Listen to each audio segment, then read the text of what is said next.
Irmãos, temos aqui uma missão de compartilhar da palavra de Deus, numa dinâmica de escola bíblica dominical, e eu quero, nesta manhã, compartilhar com os irmãos sobre um tema: obedecer é prioritário.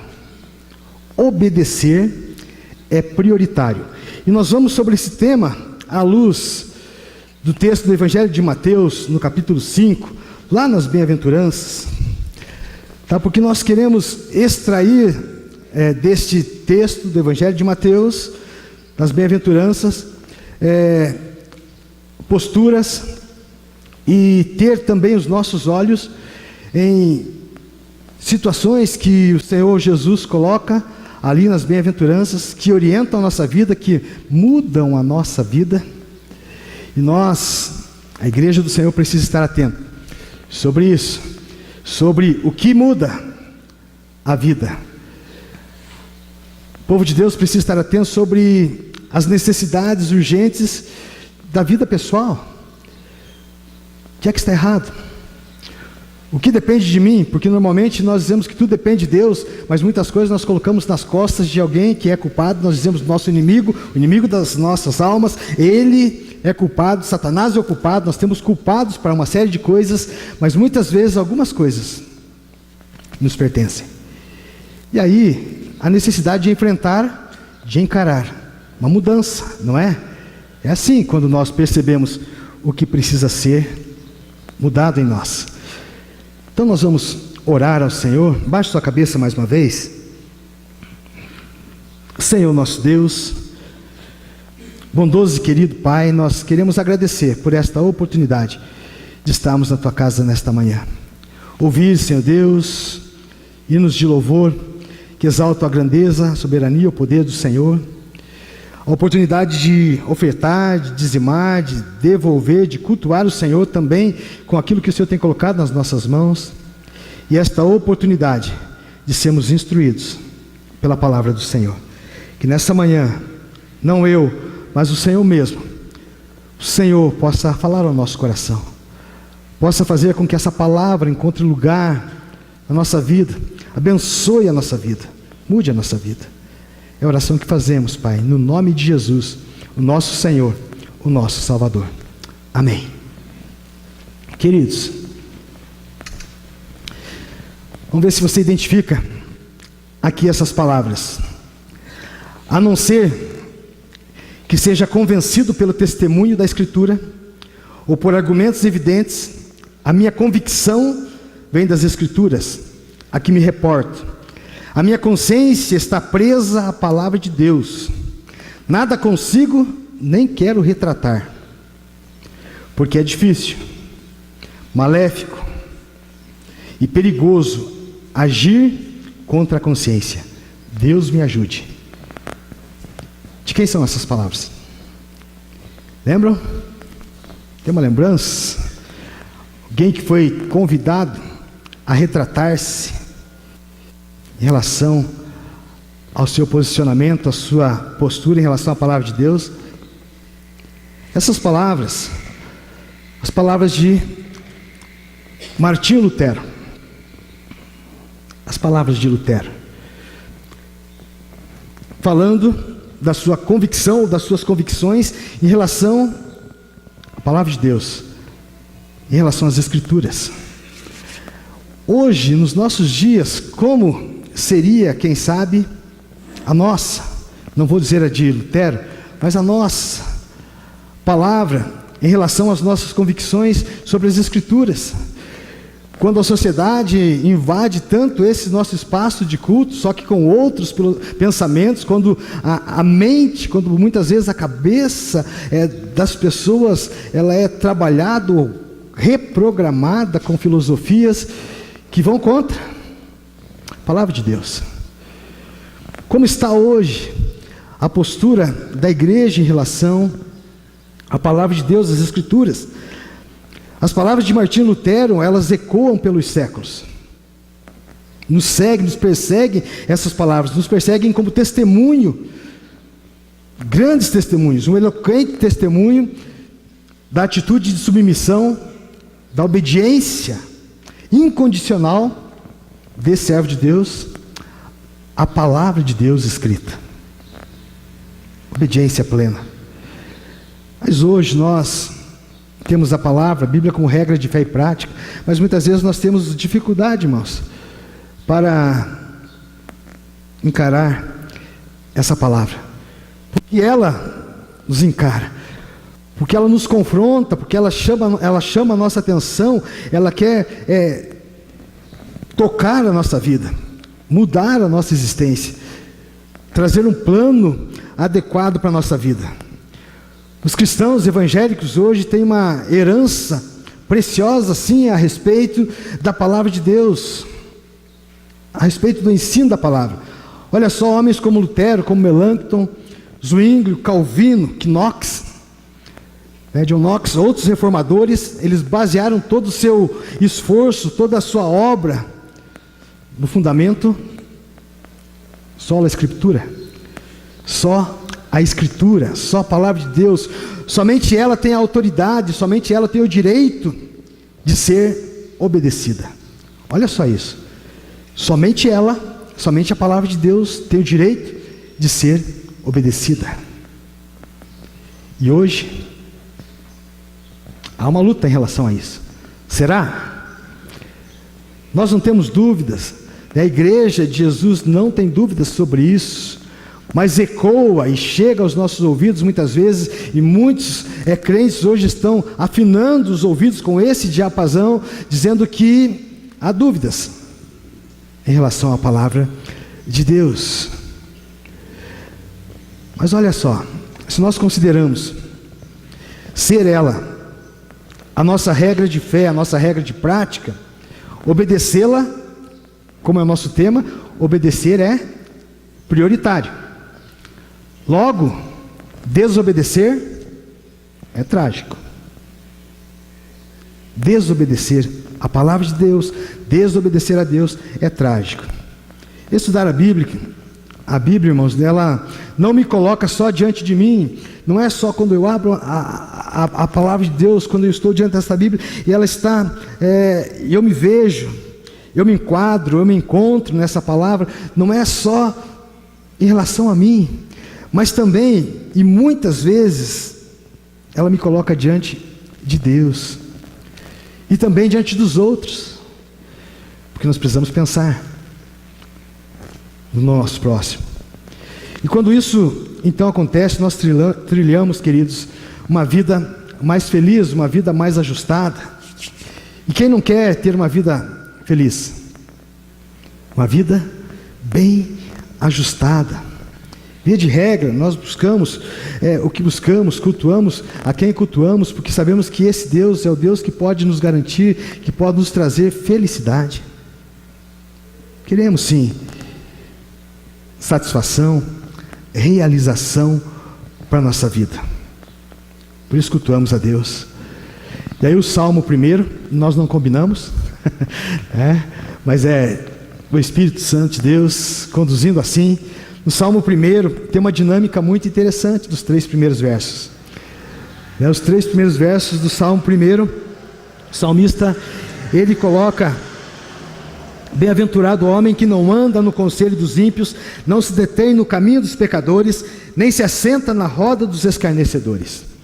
Aí ele diz assim: antes o seu prazer está na lei do Senhor, e nela, na sua lei, medita de dia e de noite. Ele é como árvore plantada junto à corrente de águas, que no devido tempo dá o seu fruto, e cuja folhagem não murcha, e tudo quanto ele faz será bem sucedido. Se você prestar atenção um pouquinho na dinâmica aqui, desses 3 versos, olha só, primeiro fala de uma separação. Bem-aventurado o homem, verso 1, que não anda segundo o conselho dos ímpios, não se detém no caminho dos pecadores, nem se assenta na roda dos escarnecedores. Primeiro fala de separação nessa dinâmica aqui. Aí ele vai falar de uma ocupação. Vai dizer onde esse que é separado, esse que não se mistura, que não se ajunta, que não está envolvido com outros feixes, ele vai dizer assim que esse separado tem uma ocupação. E aí ele diz dessa ocupação, tem um prazer, que é meditar na lei do Senhor. De vez em quando, de dia e de noite. Nós estamos falando da palavra de Deus. E em todo o tempo ele está envolvido com isso. O prazer desse que é separado está em meditar na palavra de Deus. Mas aí tem uma consequência aqui, porque ele vai falar da sua produtividade. Ele produz muito mais, porque ele diz que ele é como árvore plantada junto à corrente de águas, no tempo correto dá o seu fruto. Olha só, tudo quanto faz é bem sucedido. Fala da sua produtividade. Tem uma dinâmica interessante aqui, mas há uma dinâmica desses envolvidos com a palavra de Deus. A.W. Tozer, ele diz assim: nada menos do que a Bíblia completa pode fazer um cristão completo. Nada menos do que uma Bíblia completa pode fazer um cristão completo. Então nós precisamos estar envolvidos com a Bíblia toda, não é? Com a palavra toda. Não podemos mais ser aquele povo, né, que extrai promessas somente, mas que se lança, que mergulha na palavra de Deus, e que avança nessa palavra, que nela medita dia e noite, que não tem medo de enfrentar essa palavra, de relacionar-se com ela, não tem medo de estar atento àquilo que Deus quer comunicar ao seu coração, à sua existência, ainda que muitas vezes doa,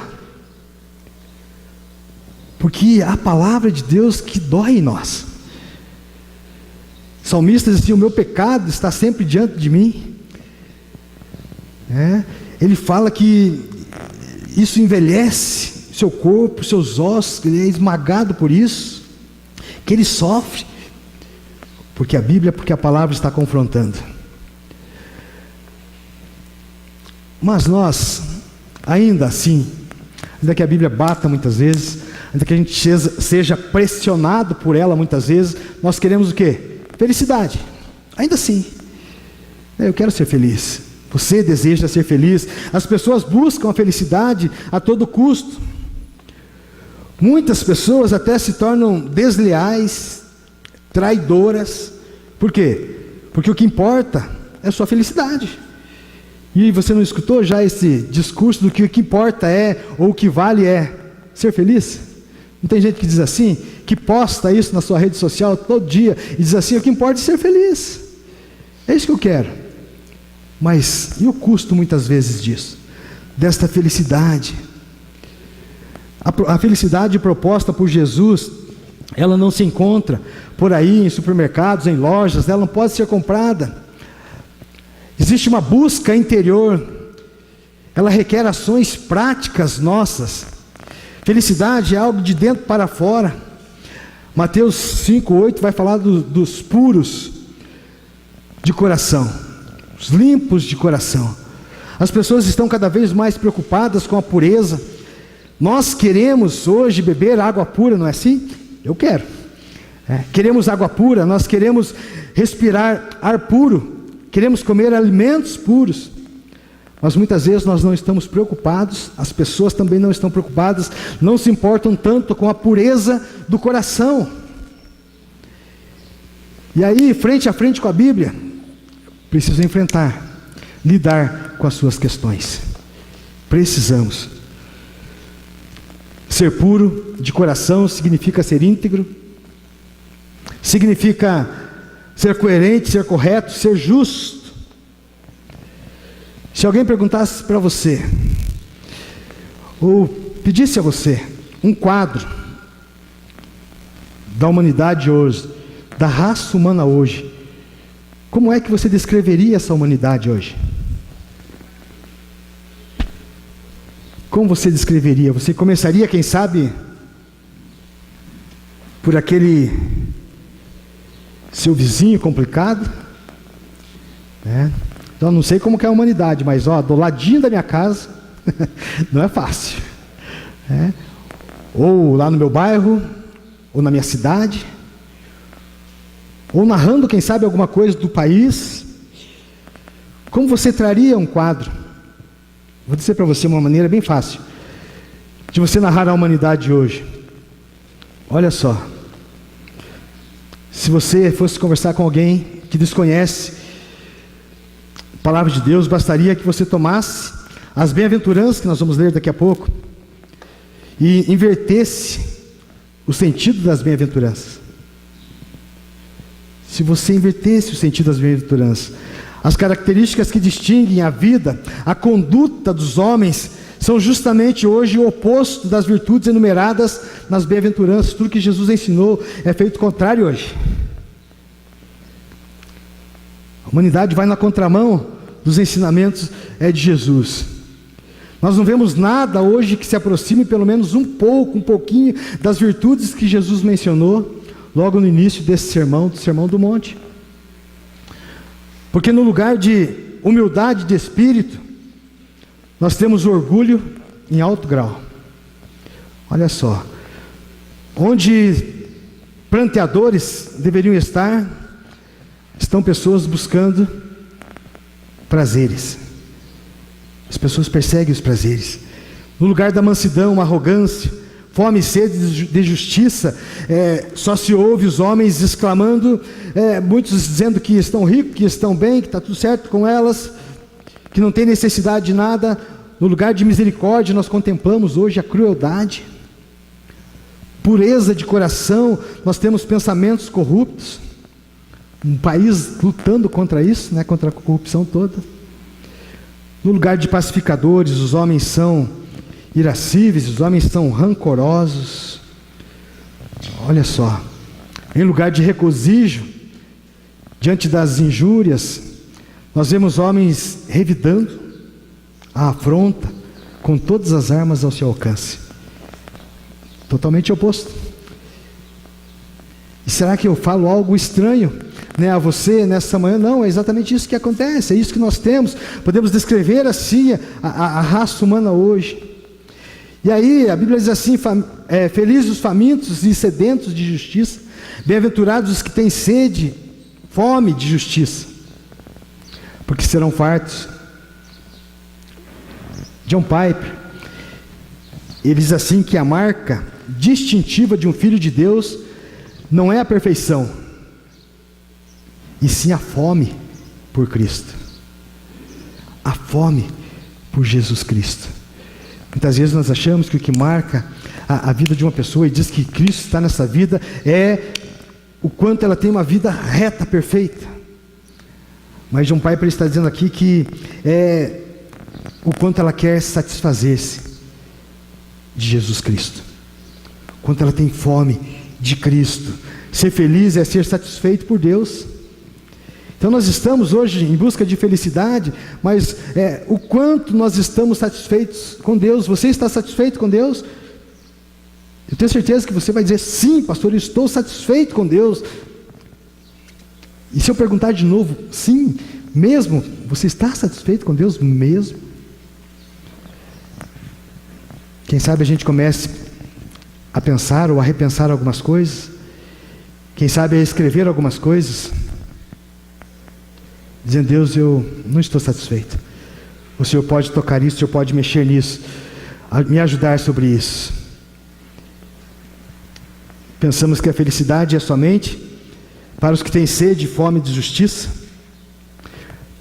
porque isso revela uma sede, uma fome espiritual.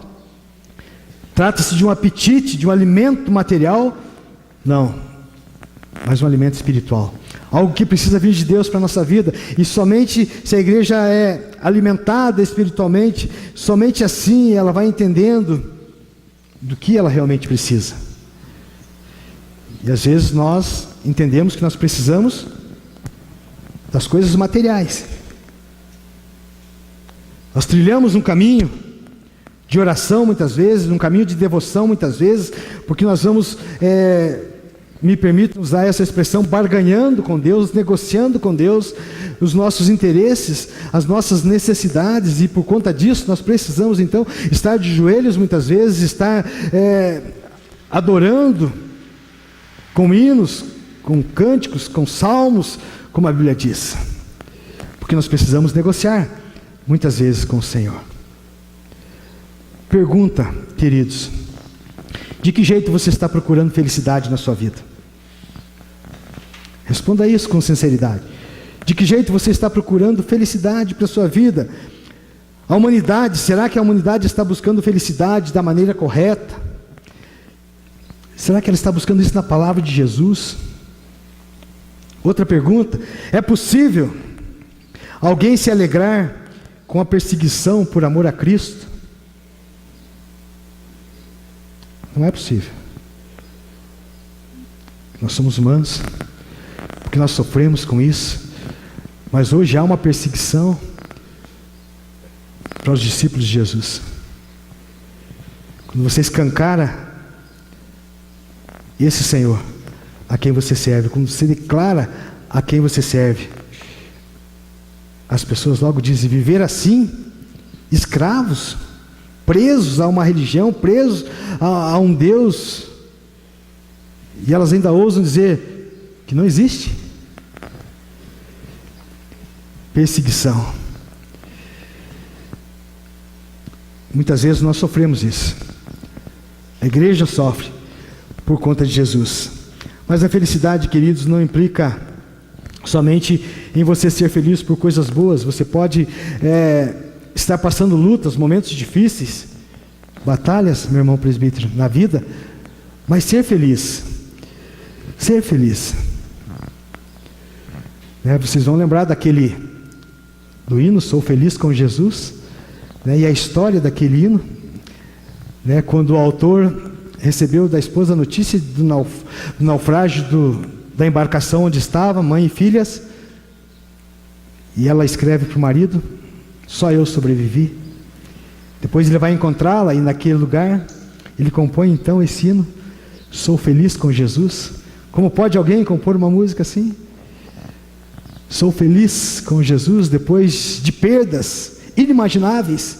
Mas nós perdemos muitas vezes coisas que poderíamos dizer sossegadas, porque dá para se compor de novo, conseguir de novo, e sofremos muito com isso. E dizemos: não estamos felizes. Não estamos. Mateus 5, de 1 a 16, diz assim: vendo as multidões, Jesus subiu ao monte e assentou-se. Seus discípulos aproximaram-se dele e ele começou a ensiná-los, dizendo: bem-aventurados os pobres de espírito, pois deles é o reino dos céus. Bem-aventurados os que choram, pois serão consolados. Bem-aventurados os humildes, pois eles receberão a terra por herança.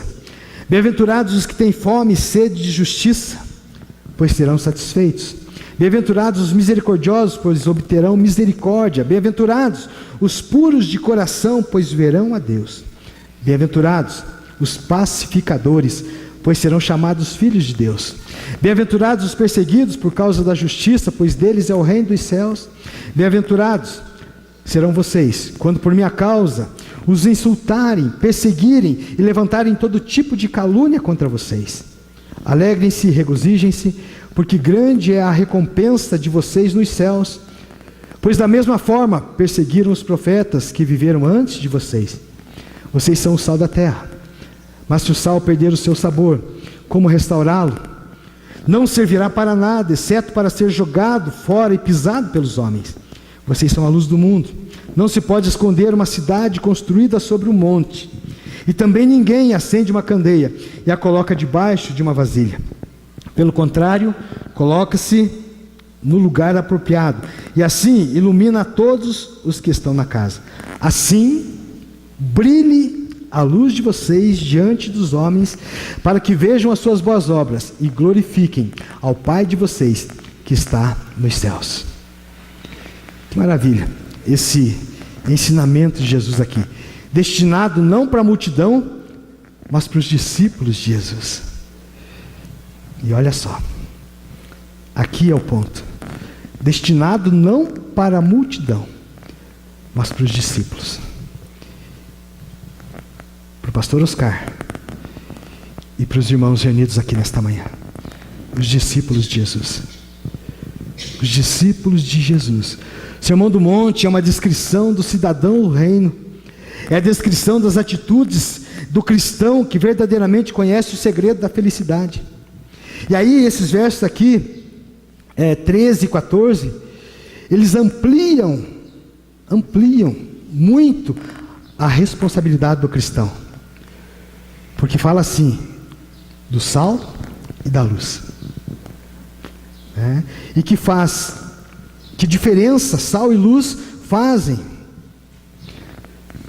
Fala de não perder a capacidade de influenciar. Fala de não perder a capacidade de fazer as coisas acontecerem na vida das pessoas. As pessoas percebem diferença.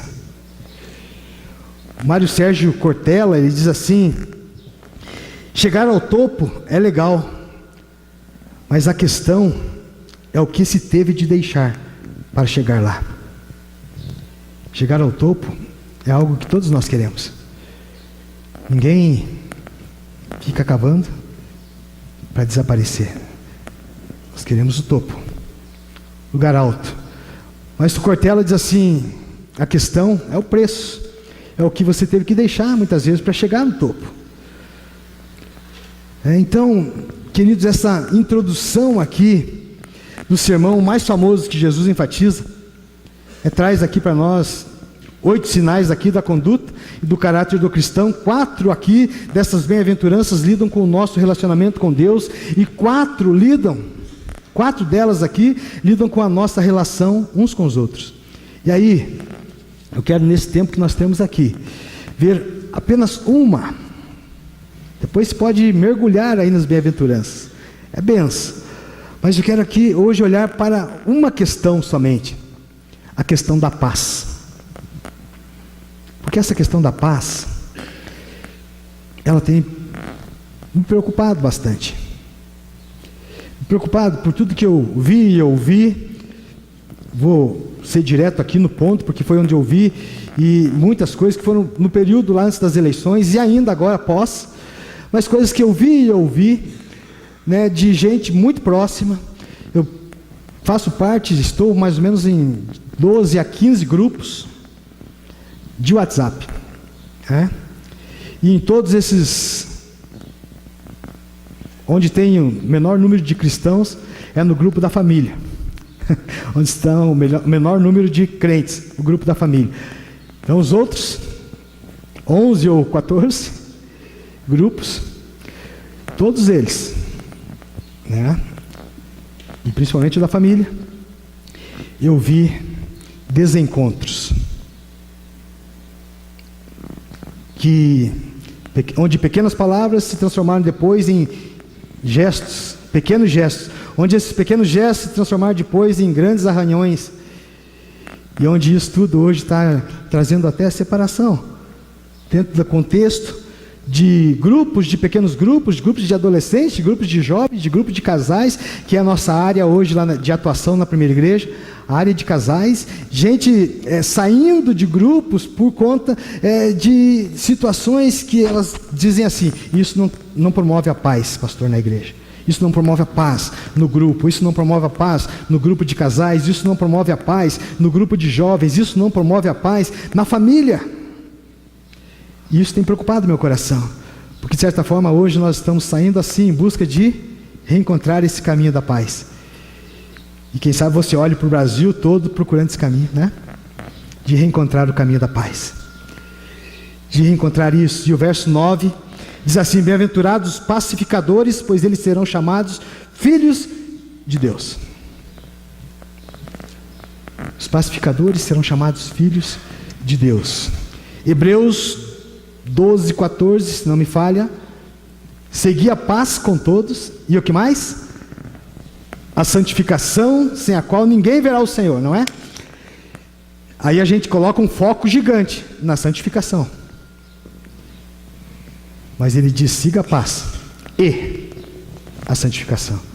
Queremos muitas vezes seguir a santificação, perseguir a santificação, vida santa, vida reta, vida justa, mas não há paz. A turbulência, a guerra, muitas vezes, não é fácil isso. E aí eu tenho algumas perguntas aqui para você nessa manhã. Temos pessoas pacificadoras entre nós? temos pessoas pacificadoras? Realmente temos pessoas pacificadoras entre nós? Você acha fácil ser um pacificador? É fácil? Sim ou não? Às vezes, né? Vamos lá. Ser pacificador no casamento é fácil? Ser um pacificador no trânsito? Ser um pacificador no futebol? Ser um pacificador no trabalho? Ser um pacificador na igreja?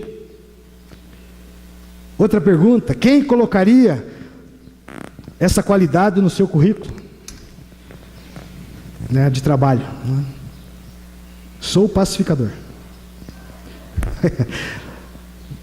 Seria escolhido? É importante isso para uma empresa, para alguém que vai analisar um currículo? Sou pacificador. Quem colocaria? Não sei se alguém teria coragem de colocar isso. Ser da paz está diretamente ligado, irmãos, à felicidade e à satisfação. Ok? Está? Ser alguém da paz está diretamente ligado, está conectado com felicidade e com a satisfação que nós estamos buscando, que nós queremos. Porque sem paz não há como encontrar, como viver feliz, como estar satisfeito com a vida do jeito que ela acontece, como ela precisa acontecer. Se você não vive paz, não tem como. O que é ser um pacificador? Charles de Gaulle, um ex-presidente aqui da França, ele disse assim: enquanto houver fome no mundo, não haverá paz. Errado ele. Enquanto houver fome no mundo, ele disse, não haverá paz. Ele estava errado, porque a causa básica da falta de paz não é a fome. É o quê? A presença do pecado no mundo. Não é a fome, é a presença do pecado no coração do homem. A fome, juntamente com a guerra, é consequência do pecado, da desobediência do homem. Ainda que a ONU, ainda que outros organismos aí internacionais se esforcem muito para promover a paz, não é algo simples. Eles não conseguem êxito sobre isso. Por que não conseguem êxito? Porque Jesus é paz. E o mundo rejeita Jesus. O mundo rejeita a paz. Paz entre os homens começa com a paz entre os homens e Deus. Paz no mundo começa com a paz entre os homens e Deus. Essa palavra paz, né, no hebraico aqui, shalom, né, no grego é eirene. Essas palavras não significam ausência de problemas. Tanto no hebraico quanto no grego, elas não significam ausência de problemas, elas significam sim segurança no meio dos problemas. No meio da agitação do mundo em que nós vivemos, nós temos a segurança, que é o Senhor. Efésios 6,13, tomai toda a armadura de Deus para que possais resistir no dia mau e depois de ter vencido tudo, permanecer inabalável. Ainda que venham todas as lutas, todas as situações difíceis, depois de vencer tudo isso, depois de lutar em relação a tudo isso, encontrar no interior paz, permanecer inabalável. Quais as características de um pacificador? Como é que eu reconheço um pacificador? Vamos lá. O pacificador, ele desenvolve traços do caráter de Cristo, descritos aqui nas bem-aventuranças, principalmente ou especialmente humildade, mansidão, coração limpo, perdão, coração puro e o perdão. Desenvolve esses traços. O pacificador, ele não foge dos problemas, não reclama dos problemas, mas ele consegue discernir em meio aos problemas os propósitos de Deus em cada um deles. O pacificador, ele vai procurar discernir. A propósito, Deus, o que o Senhor quer mostrar com isso? Esse problema, por que ele está acontecendo assim? Qual é a situação? Envolve o quê? Quem está envolvido? Qual é o tratamento? Qual é a aproximação? Qual é a palavra? Como reage em relação a isso? O pacificador, ele não é agressivo em sua maneira de tratar os outros, mesmo com aqueles que, vez por outra, o agridem. Porque assim, né, às vezes, você quer pacificar, você quer dar uma orientação, quer dar uma palavra, quer orientar, e de repente vem para cima de você, e você é agredido. Eu sou pai de adolescente, eu sei um pouco o que é isso, mas eu também sei o que a minha mãe passou comigo, porque eu era um pouco desse jeitão do meu adolescente lá em casa, querendo falar grosso com quem não, eu devia baixar a orelha. Mas e lá fora? E lá fora, nas situações lá fora, quando a gente é agredido, quando as coisas são difíceis, como eu sou um pacificador? O pacificador tem paz com Deus e tem a paz de Deus no seu coração. Por isso que ele procura promover a paz dos homens com Deus. Ele quer os homens em paz com Deus. Depois ele quer ver esses homens em paz entre si. Ele quer semear a palavra, ele quer colocar de Deus. Para promover a paz, esse pacificador, ele não pode ser alguém egoísta, alguém focado em si mesmo, nas suas próprias motivações. Não, ele precisa atentar para a vida dos outros, para motivações outras. Ele precisa estar atento a isso. O que é preciso para se tornar um pacificador? Vamos lá. Quem sabe você precisa de algumas coisas aqui para se tornar um pacificador. Quem sabe nessa manhã eu esteja falando com pacificadores. Aleluia. Mas para se tornar um pacificador, nós precisamos aprender a controlar os nossos pensamentos e atitudes. Para se tornar um pacificador, você precisa aprender a controlar pensamentos e atitudes. É fácil? Às vezes. Ou para alguns, controlar pensamentos e atitudes. Hoje nós temos uma disposição para julgamentos, não é? Por quê? Porque rapidamente nós estamos lá sendo julgados pela mídia, toda essa conexão existente hoje, nesse tempo digital que nós vivemos aí, ela nos atinge de alguma maneira. Ela julga os nossos atos, ela aponta para o cristão de alguma forma, e nós rapidamente queremos reagir a isso. Temos também já uma predisposição para o julgamento, para apontar os defeitos, para apontar os erros. Mas para se tornar um pacificador, nós precisamos aprender a controlar os nossos pensamentos e atitudes.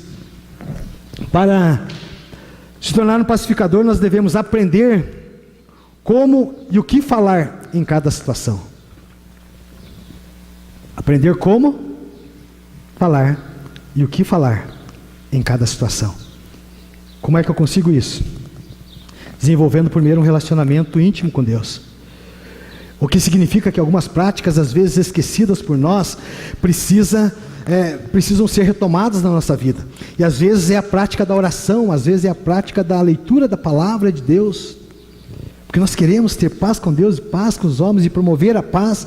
Nós queremos ter uma intimidade relacional de oferecer boa palavra às pessoas, mas nós nos distanciamos de uma relação com esse que pode promover e colocar tudo isso dentro de nós. Que pode trazer à memória, como Jeremias diz, o que dá esperança. Nós nos desconectamos de Deus, nos conectamos tanto na nossa rede, mas deixamos Deus de lado. E aí temos dificuldade em algumas situações. Nós devemos ter aprendido a perdoar, como também a pedir perdão. Perdoar é difícil. E nessa coisa aqui do perdão, irmãos, gostaria assim que você abrisse seu coração para essas expressões aqui. Devemos ter aprendido a perdoar. Já aprendeu a perdoar? Você tem facilidade de lidar com o perdão? Porque aqui tem muita coisa que vai roubar a sua paz, roubar a sua intimidade com Deus. se você tem dificuldade de lidar com o perdão, se você não consegue, se você não aprendeu a perdoar ainda, coisas que o esposo fez, que a esposa fez, que os filhos, coisas que o pai e a mãe fizeram, coisas que quem sabe o namorado fez, a namorada.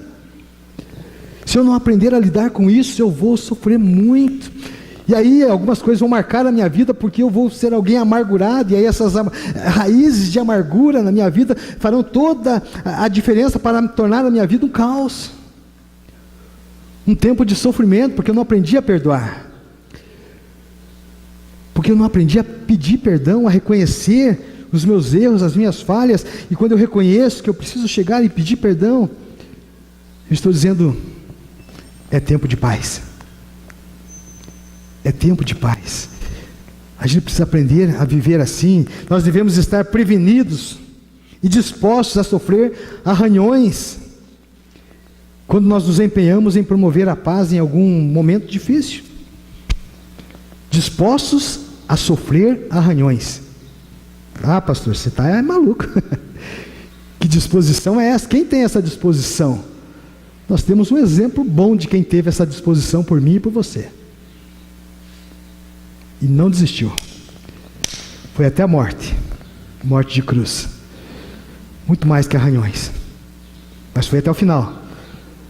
Porque precisávamos que Ele lidasse com isso, que Ele nos ensinasse sobre perdão, que Ele nos ensinasse sobre esquecer e continuar vivendo e vivendo bem,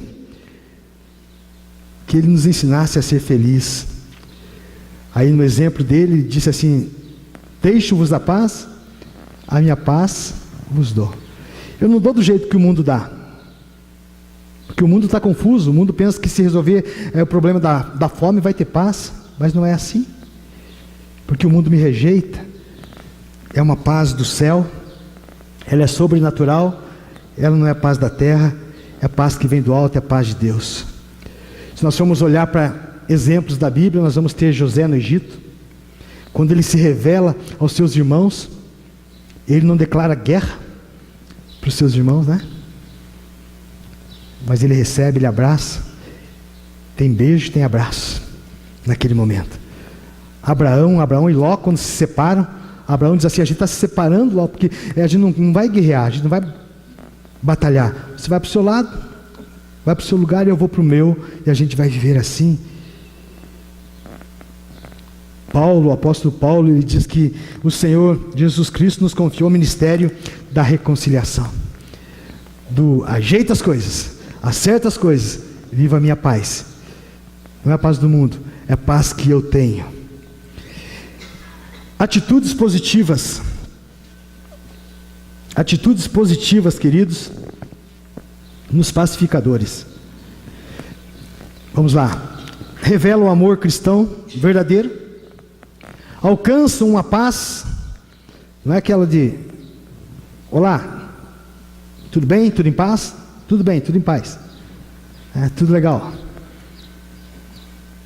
É lá dentro.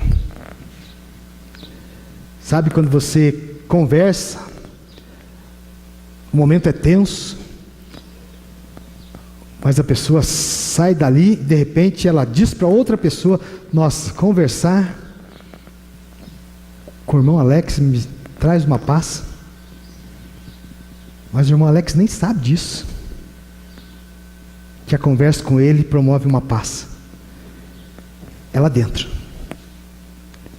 que vem de Deus.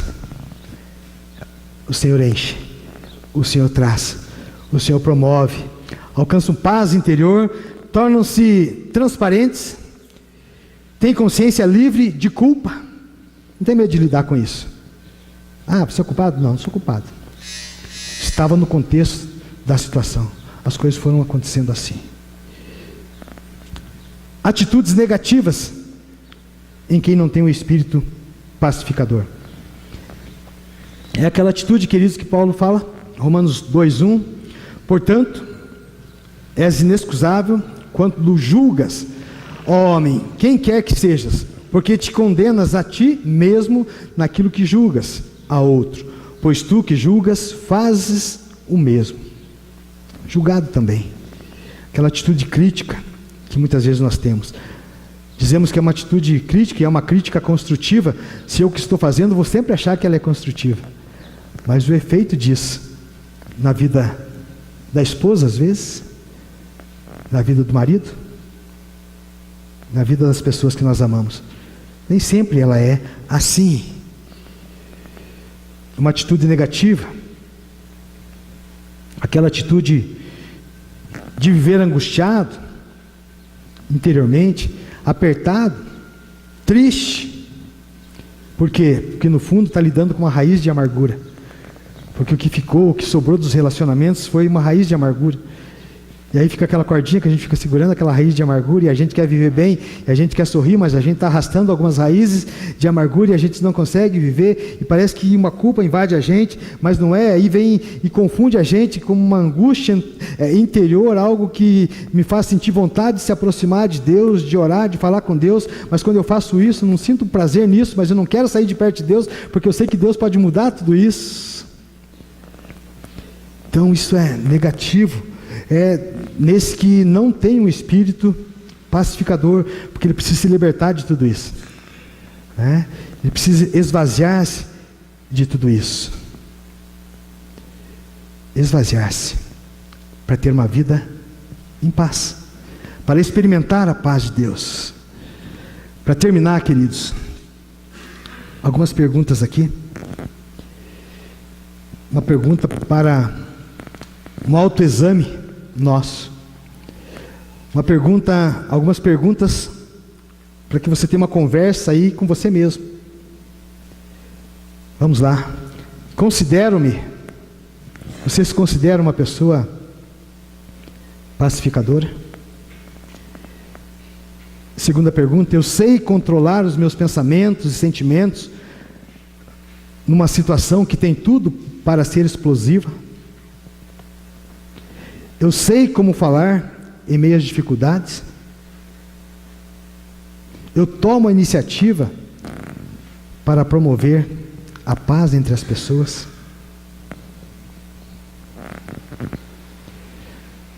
Essa manhã, o Senhor trouxe para nós questões que a gente não está muito acostumado a lidar com elas, a ter um frente a frente com elas, porque as questões mais difíceis de nós lidarmos são aquelas que tocam a nós mesmos, a nossa existência. Quando nós podemos e precisamos olhar para os irmãos, para a igreja, para outros, é diferente, mas eu gosto de olhar assim, irmãos, como o apóstolo Paulo, ele olhava, ele dizia assim: eu, o maior dos pecadores, e eu não sou menor. Eu não sou menor, muito maior que o apóstolo Paulo. Um dia, quem sabe, eu converse isso com ele. Você falou que era o maior, mas te deixei muito, muito para trás. Nós temos as nossas questões a serem enfrentadas. Olha só, a bênção na vida do pacificador é que ele será chamado Filho de Deus. Será chamado Filho de Deus, será semelhante ao Pai. E do Pai a Bíblia diz que Ele é o Deus de toda paz. Deus de toda paz. Jesus Cristo, Ele disse que bem-aventurados, felizes os pacificadores. Quem sabe a gente esteja vivendo ou experimentando uma tristeza por conta disso. Situações que nós não estamos, quem sabe, identificando e que podem mudar todo o rumo da nossa vida, toda a nossa história, e que vão nos garantir paz, sossego interior e felicidade. Sorriso sincero, abraço sincero, abraço amigo. Que passos eu preciso tomar para uma decisão de ser um pacificador? Entregar plenamente, totalmente a minha vida ao senhorio de Jesus Cristo, para ter essa paz de Deus e a paz com Deus. Quando eu digo entregar a minha vida ao senhorio de Cristo, às vezes é estranho falar isso no meio de um povo que já entregou, mas aí com esse mundo dos arquivos, das pastas lá na sua casa, no seu computador, arquiva isso lá, pasta aqui, pasta ali, nós começamos a ter coisas assim com Deus também. Temos algumas pastas, alguns arquivos que nós queremos mexer sozinho. Deus, deixa isso comigo. Quem sabe a gente precisa abrir todos os nossos arquivos para Deus. E isso é se render totalmente ao senhorio de Cristo, para ter a paz de Deus e a paz com Deus. Renunciar poder do inimigo, aquilo que o inimigo pode colocar na raiz de amargura, porque tem um monte de crente, irmãos, sofrendo por conta dessa raiz de amargura que é tocada sempre por Satanás ali na vida, que submete a pessoa a um processo de incurável. Satanás, ele prende nas lembranças, nos desajustes da vida, e aí a pessoa sofre, via de regra, porque não aprende a perdoar, não aprende, e por isso não experimenta a paz. Que nesta manhã, o Senhor Jesus, príncipe da paz, traga paz para o nosso coração. Amém, irmãos? Traga paz, enche o nosso coração de paz, o nosso lar de paz, os nossos relacionamentos de paz. Traga ajustes inimagináveis, coisas que você não imaginava, que Jesus traga esses ajustes e que eles promovam paz para a nossa caminhada, para a nossa história, que eles nos libertem, nos liberem e façam a gente andar na direção daquilo que o Senhor tem para nós, para a nossa vida, porque Ele quer, e Ele se apresenta assim, como a nossa paz. Então que a paz de Deus seja a nossa paz nessa manhã, em nome de Jesus, amém?